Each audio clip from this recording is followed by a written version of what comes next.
제가 목사 안수를 받고 난 후 얼마 되지 않았을 때의 일입니다. 교회 사무실에 앉아 있는데 갑자기 제가 담당하고 있던 구역의 그 집사님 부부가 저를 찾아오셨습니다. 개인 택시를 하시는 집사님 부부셨는데 딸이 셋 있었는데 그 중에 둘을 이미 제가 청년부에서 가르치고 있는 가정이기도 해서 아주 밀접하게 서로 연락을 주고받던 그런 집사님 가정이었습니다. 평일 오후에 일하지 않고 찾아오셨길래 반갑게 인사를 하면서도 무슨 일이 있으신가라고 생각을 하고 어떤 일로 오셨어요? 라고 물어보았더니 오늘 새 차를 뽑았는데 목사님께 꼭 기도를 받고 차를 운행하고 싶어서 찾아왔노라고 그렇게 말씀을 하시는 것이었습니다. 그래서 그날 처음 사람이 아닌 차에 손을 얹고 간절하게 기도를 해드렸던 그런 기억이 있습니다. 운행하시는 동안에 하나님께서 눈동자와 같이 지켜주시고 안전하게 운전할 수 있도록 해주시고 또 남을 도울 수 있을 만큼의 넉넉한 물질도 허락해 주시고 또 택시 안에 수많은 사람들이 타게 될 터인데 그 수많은 사람들 중에 주의 복음을 듣고 그것을 함께 나눌 수 있는 사람들도 타게 해주시고 그로 인해서 생명의 구원도 얻을 수 있는 복된 그런 통로가 되게 해달라고 기도해 드린 적이 있습니다. 여러 번에 걸쳐서 말씀드렸지만 목사가 되어서 가장 행복한 일 중에 한 가지는 기도를 부탁받는 일입니다. 그리고 기도를 해드리는 일이고 또 그 기도가 함께 기도한 대로 하나님께서 열매를 맺어가게 하시는 것을 목격하는 때입니다. 요즘 코로나로 더욱 힘들어하고 계시는 여러 성도님들과 주변의 사람들을 보면서 정말로 마음을 다해서 더 기도해야 되겠구나라고는 생각을 가지게 됩니다. 혹여라도 힘들고 어려운 일이 있으실 때에 꼭 기억하시면 좋겠습니다. 여러분 뒤에서 기도하고 있는 제가 있다라고 하는 것 기억해 주시면 좋겠습니다. 또 망설이지 마시고 아주 사소한 것이라도 사람들이 보기에 뭐 그런 것까지 가서 기도하느냐라고 그렇게 이야기할 만한 것이라고 하더라도 함께 마음을 나누고 기도할 수 있었으면 참 좋겠다라고 하는 그런 생각이 듭니다. 하나님께서는 큰 문제만 가지고 나와서 기도하는 것을 원하지 않으십니다. 여러분 가족 간에 우애가 깊고 화목한 가정이라고 하는 것은 무엇이겠습니까?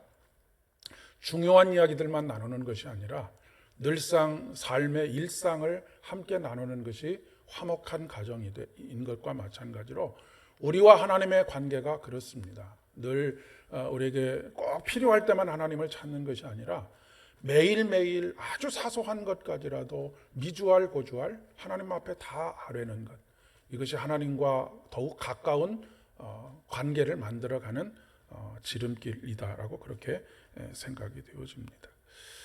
늘 그냥 혼자 가슴앓이를 하고 문제를 해결하느라 몸부림을 치다가 문제가 다 해결이 어느 정도 되거나 아니면 포기해야 되는 상황이 됐을 때 오셔서 참 힘들었어요 라고 말씀하시는 것을 보면 참 마음이 측은하고 안타깝기도 하고 저 고난의 시간을 함께 동행했으면 정말로 좋았을 터인데 많은 것을 나누지는 못해도 적어도 짐을 함께 짊어지고 나누는 그런 시간들은 되었을 텐데 라고 하는 생각을 가지게 됩니다. 자꾸 바쁘시니까 기도 부탁을 못 하신다라고 하시는 말씀들을 하시는데 절대로 그렇게 하지 마시기를 바랍니다. 여러분 목사에게 무엇이 가장 바쁜 일이어야 되겠습니까? 성도들을 위한 기도가 가장 바쁜 일이 되어야 되지 않겠습니까? 이 어려운 시기, 누구나 다 인정하는 이 어려운 시기를 극복할 수 있는 길은 오직 기도밖에 없습니다. 마태복음의 말씀을 통해서도 그렇게 예수님께서 말씀하시지 않으셨습니까? 기도 외에는 이런 유가 나갈 수 없느니라. 여러분 제가 여러 차례에 걸쳐서 다시 강조드리고 또 다시 강조드리는 말씀입니다. 한두 번 여러분 들은 말씀이 아니죠. 하지만 말씀을 듣는 것하고 그대로 사는 것하고는 다르기 때문에 그렇게 살 수 있을 때까지 저 스스로에게도 끊임없이 하나님의 말씀을 읽고 묵상하고 여러분들에게도 계속해서 전해드리고 있는 것이라고 하는 것을 기억하시기를 바랍니다. 오늘 복음서의 본문인 요한복음 17장 6절로 19절의 말씀은 제자들을 위한 예수님의 기도입니다. 그러니까 예수님께서 대제사장으로서 제자들을 위해서 중보 기도를 하고 계시는 것이죠. 사실 이때까지만 해도 예수님께서 십자가에 달리시기 전이었기 때문에 제자들은 앞으로 되어질 일들, 그 일들에 대해서 상상조차도 하고 있지 못한 상황이었습니다. 예수님께서 십자가에 달려 돌아가실 것이다라고 하는 것은 상상할 수도 없는 그런 상황 속에 있었습니다. 그리고 예수님께서 십자가에 달려 돌아가시고 부활하신 이후에 또 그들이 직면하게 될 삶의 현실이 어떠한 것인가라고 하는 것에 대해서도 한 번도 상상해 보지 않았던 그런 상황들이었습니다. 그런데 예수님께서는 이제 자신이 이 땅에서의 사역을 마치시고 하나님 우편으로 올라가시기 전에 두고 가는 이 제자들을 바라보시면서 마음속에 안쓰러움도 있고 마음속에 이 제자들의 삶이 여러 가지 상황들, 우여곡절들을 경험하게 될 터인데 믿음 잃지 않고 소망 잃지 않고 생명력 잃지 않고 그 삶을 살아갈 수 있기를 소망하는 마음으로 간절하게 하나님 아버지께 기도하고 있는 그런 모습을 보여주고 있는 것이죠. 중보자로서의 모습을 보여주고 있는 것입니다. 여러분, 목회자가 여러분들을 위해서 기도해 드리고 또 그 기도가 여러분에게 위로가 되고 힘이 될 때가 있는데 우리 주님께서 여러분을 위해서 기도하실 때 그 기도야말로 얼마나 확실한 기도가 되겠습니까? 그 기도는 확실한 약속을 이루는 기도이고 그 기도는 1.1획도 틀리지 않는 그런 기도가 된다라고 하는 것입니다. 히브리서 7장 25절의 말씀에 그러므로 자기를 힘입어 아버지께로 나아가는 자는 온전히 구원하실 수 있으니 이는 그가 항상 살아계셔서 그들을 위하여 간구하심이라 라고 말씀하고 있습니다. 그러므로 자기를 힘입어 하나님께 나아가는 자들을, 자기를 힘입어라고 하는 것은 누구를 얘기하는 것입니까? 예수님을 힘입어 하나님께로 나아가는 자들은 하나님께서 온전하게, 부족하게가 아니라 결함있게가 아니라 온전하게 구원하실 수 있다라고 하는 것입니다. 그리고 이것은 자기를 힘입어라고 하는 말씀을 부연해서 설명하고 있는 이는 그가 항상 살아계셔서 그들을 위하여 간구하시기 때문이다 라고 말씀하고 있습니다. 그러니까 하나님께서 예수 안에서 우리를 온전하게 구원하시는 것은 항상 살아계셔서 우리를 위해서 중보 기도하고 계시는 이 예수님의 대제사장적 기도가 열매를 맺고 있는 것이다 라고 하는 것을 이야기하는 것입니다. 우리 주님은 항상 살아계셔서 우리를 위해서 간구하시는 분이십니다. 2000년 전에 기록된 하나님의 말씀을 오늘 나를 향한 말씀, 우리를 향한 말씀으로 듣는 것이 그렇기 때문에 그토록 중요한 것입니다. 우리가 기도를 마칠 때 예수 그리스도의 이름으로 기도를 마치지 않습니까? 하나님께서 문제를 해결하시는 모든 방법, 그 방법은 오직 한 가지인데 그 유일한 방법은 무엇이냐면 예수 안에서 모든 문제를 해결하신다라고 하는 것입니다. 죄의 문제도 해결하시고 우리가 가지고 있는 모든 문제를 바로 예수 그리스도 안에서 해결하신다라고 하는 믿음의 고백이 예수님의 이름으로 기도합니다라고 하는 그런 고백인 것이죠. 그것이 오늘 기록된 하나님의 말씀을 선포되는 하나님의 말씀으로, 그러니까 성경에 기록되어져 있는 2000년 전에 기록된 이 하나님의 말씀이 설교자의 입을 통해서 선포된 하나님의 말씀으로 여러분의 귀에 들려지도록 하시는 이유라고 하는 것이고, 여러분이 오늘도 이 말씀을 듣고 있는 이유입니다. 여러분은 오늘 이곳에 좋은 말씀을 들으려고 오신 것이 아닙니다. 예수 안에서 우리를 구원하시고 온전케 하시는 그분의 이야기를 들으시려고 이곳에 오신 것이죠. 오늘 본문은 공간복음서, 마태복음, 마가복음, 누가복음에는 기록되어져 있지 않고 오직 요한복음에만 기록되어져 있는 하나님의 말씀입니다. 특별히 요한복음 14장부터 17장까지의 말씀은 공간복음에는 기록이 되어져 있지 않습니다.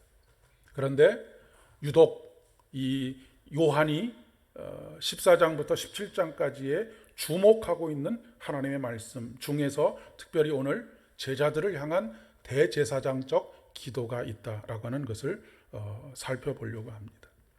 요한복음의 기록 연대는 대략 AD 90년에서 100년 사이에 요한복음이 기록되어졌다라고 그렇게 이야기를 합니다. 그런데 이 AD 90년에서 100년 사이는 기독교인들에게 있어서 가장 힘들고 어려웠던 어둠의 순간이기도 합니다. 그동안에는 예수님을 따르는 예수님의 제자들도 유대인들과 같은 회당에서 물론 회당의 한 켠을 빌려서 예배를 드렸겠습니다마는 함께 예배를 드렸습니다. 유대인은 유대인대로 예배를 드리고 또 기독교인들은 예수님을 따르는 그리스도인들은 그리스도인들대로 예배를 드렸던 것이죠.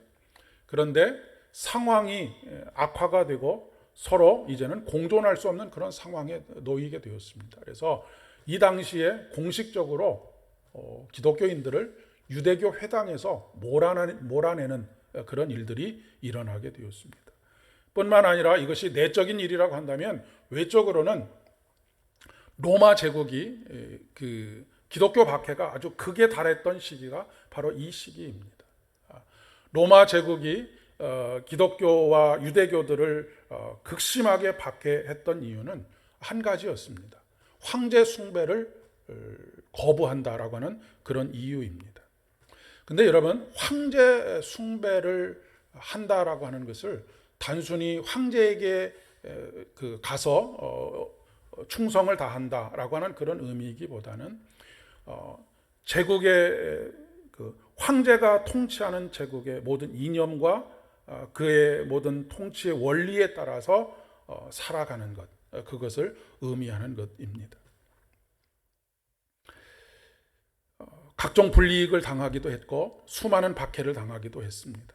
그리고 심지어는 순교를 당하는 일들도 적지 않게 일어났습니다. 그것을 예수님께서는 이미 예견하시고 오늘 17장 14절의 말씀에서 이렇게 말씀하고 계십니다. 내가 아버지의 말씀을 그들에게 주었사온데 세상이 그들을 미워하였사오니 이는 내가 세상에 속하지 아니함 같이 그들도 세상에 속하지 아니함을 이남이니이다 라고 그렇게 말씀하고 있습니다. 내가 아버지의 말씀을 그들에게 주셨다라고 하는 의미는 무엇이겠습니까? 이 요한과 요한 공동체에 속해 있는 모든 성도들이 하나님의 말씀, 그들에게 주신 하나님의 말씀대로 삶을 살았다라고 하는 것입니다. 그러니까 제국의 통치 원리에 따라서 산 것이 아니라 하나님께서 그들에게 주신 말씀에 따라서 그들이 살았다라고 하는 그런 이야기입니다. 그렇게 되니까 어떤 일들이 벌어졌느냐면 세상이 그들을 미워했다라고 그렇게 이야기합니다. 그리고 그 이유를 예수님께서 세상에 속하지 않으신 것처럼 그들도 세상에 속하지 않았기 때문이다. 그들이 세상 속에서 살고 있지 않다라고 하는 의미가 아니라 제국의 통치 원리에 따라 산 것이 아니라 하나님께 속해서 하나님의 말씀대로 살았다라고 하는 것을 이야기하는 것이죠.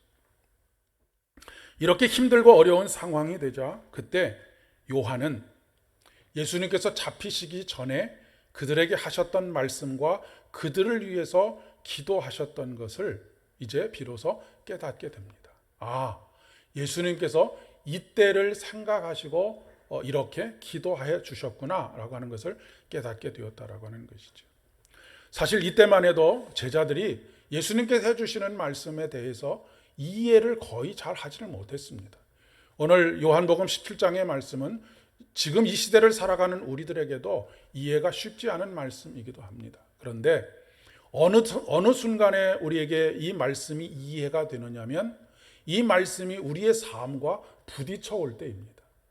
그러니까 우리의 삶에서 하나님의 말씀이 깨달아지는 그 순간은 우리가 어떤 삶의 질곡이나 어려움이나 힘겨운 상황들 속에 있을 때 이제까지 전혀 생각조차도 하지 않았던 말씀들이 우리의 귀에 들려오는 그런 경험들을 하는 것입니다. 이것이 바로 임마누엘의 경험이라고 이야기할 수 있습니다. 제가 매주일 똑같은 설교를 여러분들에게 하지 않습니까? 그런데 어떤 분에게는 마음에 부딪힘이 있고 어떤 분에게는 전혀 마음에 부딪힘이 없는 경우가 있습니다. 마음에 부딪힘이 있는 경우는 어떤 경우이겠습니까? 그 말씀과 내 지금 삶의 형편이 맞닿았을 때 말씀의 은혜로 그 말씀이 받아들여지게 되는 것이죠. 그러니까 그 마가복음이나 마태복음이나 누가복음 같은 경우에 물론 그들의 삶에도 어려움이 있고 질곡의 시간들도 있고 박해의 상황들도 적지 않게 많이 있었지만 그래도 그냥 견딜 만한 상황이었던 것이죠. 그런데 지금 이 박해의 상황이 극에 달하는 상황이 되니까 비로소 십자가에 달리시기 전에 예수님께서 그들을 위해서 기도하셨던 그 기도가 그 마음 안에서 막 살아서 생명력 있는 말씀으로 그렇게 지금 고백되기 시작했다라고 하는 것입니다. 사도 요한이 이 예수님께서 십자가에 달려 돌아가시기 전에 하셨던 말씀을 이 어마어마한 어려움의 상황들 속에서 왜 이런 일들이 벌어지는지를 이해할 수도 없고 그런 일들을 어떻게 극복해야 할지도 알 수 없는 그들에게 이 예수님의 대제사장적 기도가 있었다라고 하는 것, 그리고 이런 내용들의 기도였다라고 하는 것을 이야기해 줄 때 초대교회 성도들, 특히 요한 공동체의 성도들은 크게 위로를 받았다. 그리고 새롭게 소망을 가지게 되었고 힘을 가지게 되었다라고 하는 것을 이야기해 주고 있는 것이죠. 여러분에게도 늘 삶의 고비고비마다 어려운 순간마다 하나님의 약속의 말씀, 생명의 말씀, 소망의 말씀이 생각나게 하시는 성령의 은혜가 있기를 진심으로 축복합니다. 예전에는 이해할 수 없었던 말씀, 예전에는 그냥 읽어도 읽는 둥 마는 둥 넘어갔던 그 말씀들이 어느 순간에 삶에 부딪혀오고 우리에게 새로운 소망을 주는 그런 말씀으로 들려지실 수 있기를 바랍니다. 오늘 요한복음 17장 13절의 말씀에 예수님께서 이렇게 말씀하십니다. 이 말을 하옵는 것은 그들로 내 기쁨을 그들 안에 충만하게 가지게 하려 함입니다. 라고 그렇게 이야기하고 있습니다. 지금 전혀 제자들이 이해하지 못하는 가운데도 이 이야기를 지금 하고 있는 이유는, 하나님께 이렇게 기도하고 있는 이유는 삶의 어려운 질곡 속에서도 예수 그리스도께서 우리에게 주신 그 기쁨을 그 마음속에 충만하게 누리면서 살게 하시기 위함이라고 하는 것입니다. 그러면 대제사장으로서의 중보 기도의 내용, 우리를 위해서 기도하셨던 기도의 내용이 무엇인지를 함께 살펴보려고 합니다. 그리고 이 기도가 하나하나 여러분 안에서 깨달아지고 삶의 여러 가지 현실 속에서 이 말씀이 기억나게 하시고 예수님께서 나를 위해서 기도하시고 계시는구나, 그리고 성령 하나님께서 말할 수 없는 탄식으로 나를 위해서 기도하고 계시는구나 라고 하는 것을 기억나게 하셔서 기도의 내용과 같이 세상에서 반드시 승리하게 되는 복된 은혜가 있기를 진심으로 축복합니다.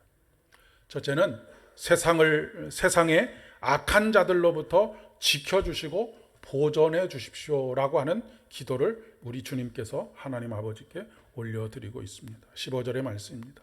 내가 비옵는 것은 그들을 세상에서 데려가시기를 위함이 아니요 다만 악에 빠지지 않게 보존하시기를 위함이니이다 라고 기도하고 있습니다.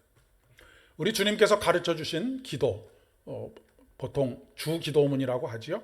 주님께서 가르쳐 주신 기도에 다만 악에서 구하여 주시옵소서라고 하는 기도와 같은 것입니다. 우리가 한편으로 생각하기에 하나님, 악을 없애주시면 참 좋을 텐데 왜 악은 그대로 두시고 우리를 다만 악에서 구해달라고 기도하게 하십니까? 라고 그렇게 생각할 수 있습니다. 그러나 기독교 신앙은 단순히 피안의 종교가 아닙니다. 세상을 초월해서 사는 것이 아니고요. 단순히 어떤 마음의 편안함을 위해서 예수 그리스도를 따르는 것이 아닙니다. 불의한 현실, 질곡의 현실에 맞서서 싸우는 것이죠. 예수 그리스도께서는 십자가를 외면하지 않으셨습니다. 십자가를 피하지 않으셨습니다. 오히려 십자가를 정면으로 맞서서 죽음을 이기시고 사망 권세 이기시고 부활의 영광과 소망을 취하셨습니다. 여러분, 교회는 왜 산에 있지 않고 세상에 있을까요? 세상에 교회가 존재해야 하기 때문에 그렇습니다. 불교는 산에 있고 기독교는 세상 가운데 있는 것이 무엇을 이야기하는 것이겠습니까? 하나님께서는 우리가 세상 가운데 거하면서 하나님의 통치의 원리를 통하여서 세상의 원리를 따라 살아가는 것이 아니라 하나님의 통치의 원리를 따라 살아감으로 말미암아서 죽은 것 같으나 다시 생명을 얻는 그런 삶을 살아가기를 원하시기 때문입니다. 오늘도 엄혹한 삶의 현실 속에서 살아가시는 사랑하는 성도 여러분, 우리 주님께서 여러분의 삶을 지켜주시고 보존해 주시기를 진심으로 간구합니다. 우리는 질그릇같이 연약한 존재들입니다. 하나님께서 우리를 보존해 주시지 않으시면 우리는 존재 자체가 불가능한 그런 사람들이죠. 하나님께서 여러분의 자녀들을, 여러분의 일터들을, 그리고 여러분의 가정을, 여러분의 삶을 지켜주시고 보존해 주시는 귀한 은혜가 있기를 진심으로 축복합니다. 둘째는 진리로 거룩하게 해달라고 기도하고 있습니다. 그들을 진리로 거룩하게 하옵소서. 아버지의 말씀은 진리니이다 라고 말씀하십니다. 거룩하다라고 하는 말의 의미는 구별된다라고 하는 의미라는 것을 수도 없이 말씀드렸습니다. 도대체 무엇을 구별하는 것일까요? 장소를 구별하는 것일까요? 그렇지 않습니다. 삶의 방식을 구별된 방식으로 살아가는 것입니다. 오늘 시편 1편의 말씀에 보면 복 있는 사람은 악인들의 꾀를 따르지 아니하며 죄인들의 길에 서지 아니하며 오만한 자의 자리에 앉지 아니한다라고 말씀하십니다. 그리고 악인들의 결국은 바람에 나는 겨와 같고 심판을 견디지 못하며 의인의 회중에 들지 못하게 될 것이다 라고 말씀하고 있습니다. 복 있는 사람은 여호와의 율법을 즐거워하여 그 율법을 주야로 묵상하는 사람입니다. 하나님께서 이 길을 인정하십니다. 요한 공동체가 처해져 있는 현실 속에서 작동하는 것은 무엇이냐면 로마 제국의 통치 이념이고, 그리고 로마 황제가 어떻게 나라를 다스릴 것이냐에 달려 있습니다. 그 논리는 힘의 논리이고 그 논리는 돈의 논리에 따라 다스려집니다. 그 사람들은 사람을 등급으로 나누었습니다. 첫째는 로마인과 비로마인으로 나누었고요. 그리고 또 한 가지는 자유자와 노예로 나누었습니다. 물론 그 사이에 수많은 계층들이 존재합니다. 이들에게 있어서 불평등은 당연한 것입니다. 자유인이 누리는 자유를 노예는 누릴 수 없는 것이죠. 그런데 여러분, 로마의 통치 아래에 있는 수많은 나라들 속에서 노예의 신분으로 그 당시에 살아가던 사람들이 어느 정도 됐었느냐면 6천만 명 정도가 됐었다고 합니다. 어마어마한 숫자가 아니겠습니까? 우리나라 전체 인구가 다 노예로 살고 있는 것과 같은 그런 상황입니다. 노예는 인간으로서의 대우를 받지 못합니다. 그것은 오늘날 세계 질서도 마찬가지입니다. 우리 사회도 여전히 이런 불평등과 비인간적인 대우들이 적지 않습니다. 자본주의 상황 속에서는 무엇의 원리에 따라서 살아가느냐면 철저하게 능력에 따라서 얻고 능력에 따라서 살아가는 것을 당연하게 여깁니다. 여러분, 이것을 이상하다라고 생각하시는 분들이 그렇게 많지 않으실 것입니다. 그래서 현장에서 수많은 젊은이들이 죽어갑니다. 택배 노동자나 아파트 관리인들과 같이 인간으로서의 정당한 대우를 받지 못하며 살아갑니다. 그런데 더 놀라운 것은 이런 상황을 바라보면서 우리들이 어떤 생각을 가지고 있느냐 하는 것입니다. 여러분, 우리 자녀들에게 흔히 하는 말이 공부해서 남주냐라고 하는 것입니다. 공부해서 다 네 것이 될 것인데 열심히 해라라고 하는 의미입니다. 물론 어떤 그 마음 속에는 자식을 위하는 마음도 담겨져 있다라고 하는 것을 부인할 수는 없지만, 우리는 이런 불평등의 사회를 어떻게 변화시킬 것인가에 대해서 생각하기보다는 내 자식만큼은 그런 부당한 대우를 받지 않고 사람 이하의 대우를 받지 않는 그런 직업, 그런 위치에 올라가도록 하기 위해서 몸부림을 치고 모든 것을 다 쏟아붓는 것이 예수를 믿는 사람, 믿지 않는 사람 구별 없이 다 그런 삶을 살고 있다라고 하는 것입니다.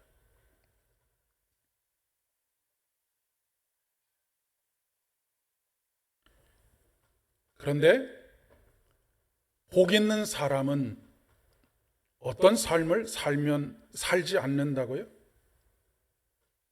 복 있는 사람은 오만한 자의 자리에도 앉지 아니하고 악인과 함께하지 않는 그런 삶을 살아갑니다.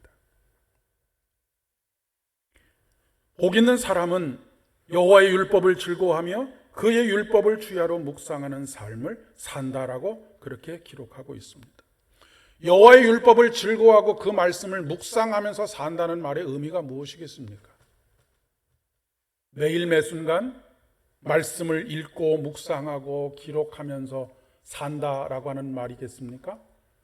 물론 그것도 그 중에 아주 중요한 한 부분이 되겠습니다. 그러나 복 있는 사람은 여호와의 율법을 즐거워한다라고 하는 그 말은 세상의 방식에 따라서 살지 않는다라고 하는 것을 의미하는 것입니다. 우리는 복 있는 사람이 되는 것이 아니라 이미 예수 안에서 우리는 복 있는 사람이 되었습니다. 그리고 복 있는 사람은 어떻게 살아야 한다고요? 하나님 나라의 통치의 원리대로 사는 것입니다. 그런데 매일매일 여호와의 말씀을 즐거워하고 그의 말씀을 묵상하고 주야로 묵상하는 삶을 사는 이유가 무엇입니까? 어제는 내 삶에 부딪혀오지 않았던 그 말씀이 오늘은 내 삶에 부딪혀오는 말씀으로 경험될 수 있기 때문에 그렇습니다. 어제는 아무런 감동도 없고 아무런 내 마음의 변화도 야기하지 않았던 그 말씀이 오늘은 내 마음에 부딪혀오고 그 말씀이 내 삶을 변화시키는 말씀이 될 수 있기 때문에 그렇습니다. 세상을 거르는 삶은 거친 물결을 거슬러 올라가는 연어와 같은 삶이라고 이야기할 수 있습니다. 하지만 하나님께서는 우리의 힘만으로 이겨내라고 하지 않으십니다.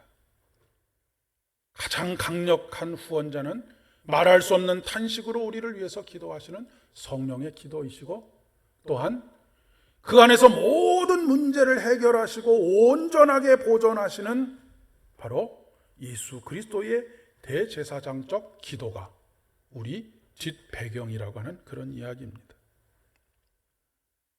이런 삶을 멈추지 않고 한 걸음 한 걸음을 내딛게 될 때 하나님께서는 시냇가에 심은 나무가 철을 따라 과실을 맺으며 잎사귀가 마르지 않고 열매를 맺게 되고 모든 일들이 풍성하게 될 것이다 라고 말씀하십니다.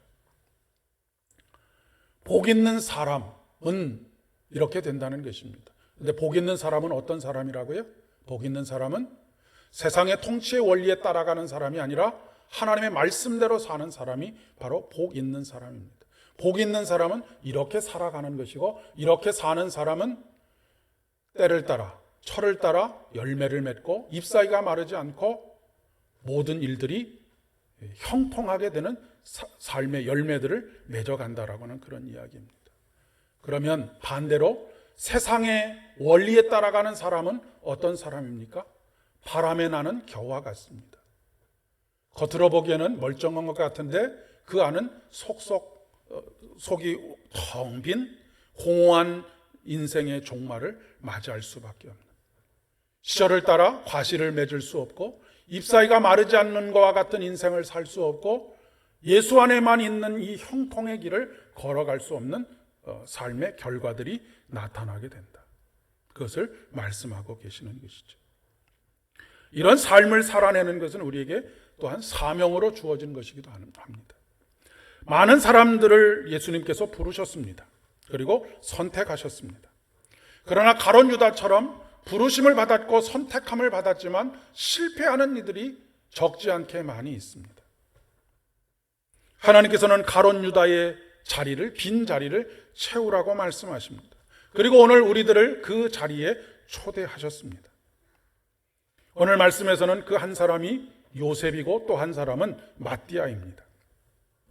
그러나 여러분, 두 사람들 중에 어떤 한 사람이 12 제자 중에 한 사람으로 뽑혔다라고 하는 것은 사실 그렇게 중요하지 않습니다. 왜냐하면 이 두 사람은 12명 중에 한 사람으로 선택이 되기 이전에도 복 있는 사람으로서의 삶을 살아왔기 때문이고, 앞으로도 그 두 사람은 복 있는 사람의 삶을, 그 얘기는 바로 하나님의 통치의 원리에 따라서 사는 삶을 살아갈 것이기 때문에 그렇습니다. 중요한 것은 어떤 자리를 내가 차지하게 되었느냐라고 하는 것이 중요한 것이 아니라 어떤 삶의 방식을 가지고 사느냐라고 하는 것이 중요한 것입니다. 특별히 한국 교회는 중직자 선거를 하고 나면 교회가 열병을 앓지 않습니까? 여러분, 하나님께서 보시는 것은 목사가 되었느냐, 장로가 되었느냐, 권사가 되었느냐, 안수집사가 되었느냐가 중요한 것이 아닙니다. 네가 어떻게 살았느냐를 물으십니다. 이 세상 속에서 세상의 원리에 따라서 살았느냐, 아니면 하나님 나라 통치의 원리에 따라서 살았느냐. 복 있는 사람으로서 철을 따라서 열매를 맺고 잎사귀가 마르지 않고 예수 안에서 모든 형통을 걸어가는 삶을 살았느냐라고 하는 것이 하나님께서 우리에게 보이시는 삶의 모습이라고 하는 것입니다. 우리는 다시 세상의 한가운데에서 한 주간을 보내게 됩니다. 제가 우리 교회 주일 예배 순서에는 아직 넣지 않고 있는데, 주일 예배는 우리가 하나님 앞에 예배 드리는 의미도 물론 첫째 중요한 의미이지만, 주일 예배는 파송의 의미를 가지고 있습니다. 하나님의 말씀을 듣고 하나님의 말씀대로 한 주간을 살겠습니다라고 하는 살아내십시오. 그리고 성령께서 여러분들과 함께 하실 것입니다라고 하는 파송의 의미를 담고 있습니다. 한 주간 여러분의 삶의 자리에서 이 세상의 통치의 원리가 아닌 하나님 나라의 통치의 원리에 따라 사실 수 있기를 진심으로 축복합니다. 하나님께서 여러분에게 은혜를 베푸시고 여러분을 도우실 것입니다. 그러면 철을 따라 열매를 맺고 잎사귀가 마르지 않고 모든 것이 형통하게 되는 주의 은혜를 누리게 될 것입니다. 그렇게 살아가실 수 있기를 진심으로 축복합니다. 함께 기도하겠습니다. 하나님 감사합니다. 주의 영광을 찬양합니다. 이번 한 주간의 삶 속에서도 오직 복 있는 사람으로서 살게 하여 주시옵소서. 날마다 말씀이 우리의 삶에 부딪혀 오게 하시고 말씀 안에는 생명력이 우리에게 생명을 불어넣으셔서 생명으로서의 삶을 살게 하여 주옵소서. 그래서 이번 한 주간의 삶 속에서 아버지 하나님께서 맺게 하시는 열매들 맺어지게 하시고 늘 푸르른 인생을 살아갈 수 있도록 은혜를 더하여 주시옵소서. 예수님의 이름으로 기도드립니다.